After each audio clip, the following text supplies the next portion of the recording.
Esse é um corte baixo do mesencéfalo, imediatamente acima da transição ponto mesencefálica, que é uma transição bem sutil.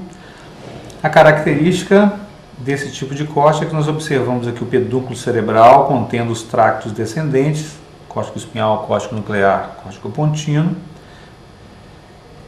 Observamos já a presença da fossa interpeduncular e essa região é conhecida como base do pedúnculo cerebral. Imediatamente após a base, nós observamos uma área enegrecida, escura, bastante evidente no corte tradicional, que é a substância negra, que é exatamente o marco que delimita a base do tegmento mesencefálico. E, posteriormente, nós observamos o tecto do mesencéfalo. A separação do tegmento mesencefálico do teto do mesencéfalo é feita por um plano imaginário que percorre essa pequena cavidade que é o aqueduto cerebral. O aqueduto cerebral, ele divide a região mais posterior, conhecida como teto mesencefálico, da região mais anterior, conhecida como tegmento mesencefálico. Nesse corte baixo, chama a atenção no tegmento um grupo de fibras próximo à linha média, que são fibras transversais, que corresponde à decussação do pedúnculo cerebelar superior. As fibras do cerebelo elas decussam nesse plano.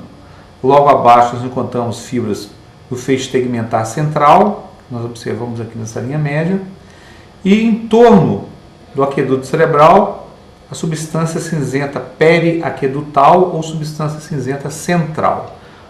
Alguns cortes nesse nível do colículo inferior, você observa nessa região, principalmente cortes novos, o núcleo do nervo troclear.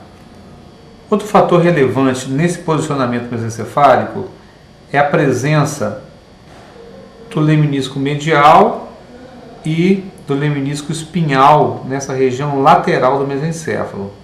Ambos constituem uma faixa lateralizada em formato de C.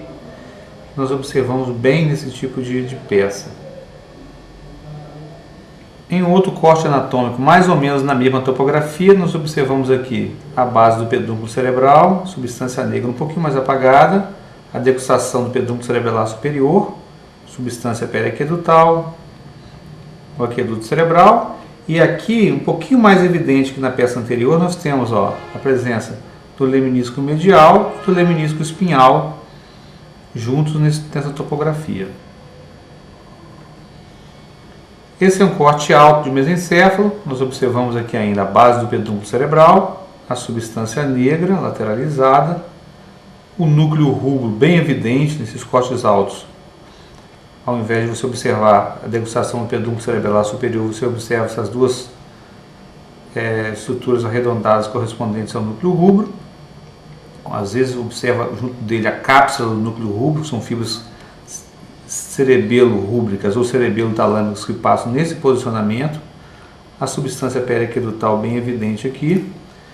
E o posicionamento dos lemniscos, o medial e o espinhal, na região um pouquinho mais posterior. Nessa peça é possível observar ainda, curiosamente, a emergência na fossa interpeduncular do nervo óculo-motor. Nem todas as peças você tem a sorte de evidenciar isso aí, mas aqui observa muito bem a topografia da emergência da raiz nervosa do óculo-motor.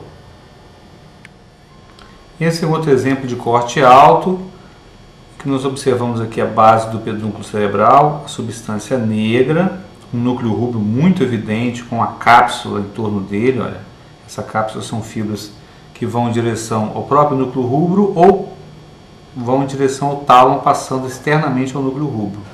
Fibras cerebelo-rúbricas ou cerebelo-talâmicas. Nesse plano de corte, que é um plano de corte a nível do colículo superior, nós observamos a substância periaquedutal e aqui, curiosamente, ao lado dela, os núcleos do nervo oculomotor. Nem sempre você observa. Curiosamente, nessa peça dá para ver os núcleos oculomotores aqui nessa região.